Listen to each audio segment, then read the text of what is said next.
एक गुरुकुल के आचार्य अपने शिष्य की सेवा से बहुत प्रभावित हुए। विद्या पूरी होने के बाद जब शिष्य विदा होने लगा तो गुरु ने उसे आशीर्वाद के रूप में एक दर्पण दिया। वो साधारण दर्पण नहीं था। उस दिव्य दर्पण में किसी भी व्यक्ति के मन के भाव को दर्शाने की क्षमता थी। शिष्य गुरु के इस आशीर्वाद से बड़ा प्रसन्न था। उसने सोचा कि चलने से पहले क्यों न दर्पण की क्षमता की जांच कर ली जाए। परीक्षा लेने की जल्दबाजी में उसने दर्पण का मुंह सबसे पहले गुरुजी के सामने कर दिया। शिष्य को तो सदमा लग गया। दर्पण ये दर्शा रहा था कि गुरुजी के हृदय में मोह, अहंकार, क्रोध आदि दुर्गुण स्पष्ट नजर आ रहे हैं। मेरे आदर्श, मेरे गुरुजी इतने अवगुणों से भरे हैं। ये सोचकर वो बहुत दुखी हुआ। दुखी मन से वो दर्पण लेकर गुरुकुल से रवाना हो गया। लेकिन रास्ते भर उसके मन में एक ही बात चलती रही कि मैं जिन गुरुजी को समस्त दुर्गुणों से रहित एक आदर्श पुरुष समझता था, दर्पण ने तो उनके बारे में कुछ और ही बता दिया। अब उसके हाथ में दूसरों को परखने का यंत्र आ गया था, इसलिए उसे जो मिलता था वो उसकी परीक्षा ले लेता। उसने अपने कई इष्ट मित्रों तथा अन्य परिचितों के सामने दर्पण रखकर उनकी परीक्षा ली। सबके हृदय में कोई न कोई दुर्गुण अवश्य दिखाई दिया।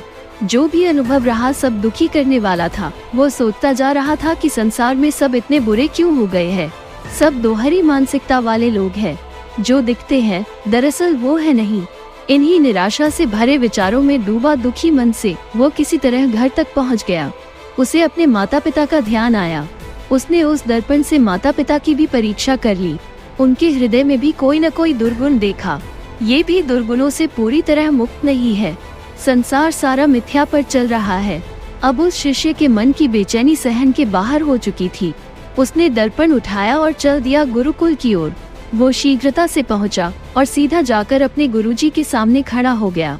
गुरुजी उसके मन की बेचैनी देखकर सारी बात का अंदाजा लगा चुके थे। शिष्य ने गुरुजी से विनम्रता पूर्वक कहा, गुरुदेव, मैंने आपके दिए दर्पण की मदद से देखा कि सबके दिलों में तरह तरह के दोष है। कोई भी दोष रहित सज्जन मुझे अभी तक क्यों नहीं दिखा?